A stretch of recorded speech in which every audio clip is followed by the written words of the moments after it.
Hello fellow YouTubers. As you can see, I got her painted. I haven't done the installation on the top. I'm running out of time.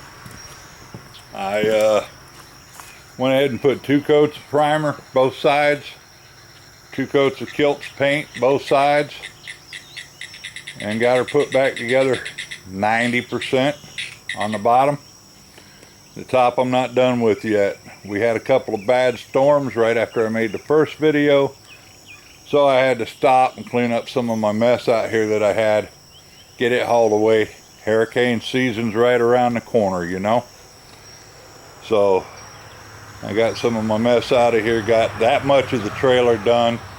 Keep in mind, this trailer is just leisure for me. It's something I'm going to use when I'm not busy. I've got a couple more trips to the dump to make, to haul off stuff that I picked up off the side of the road. Some of it's mine, some of it's just what people don't want to haul to the dump. And I'll keep you informed on the trailer as I go along. My next project is a sealing on it. I think I'm going to have to do that in a couple of weeks when I get back. Thanks for watching.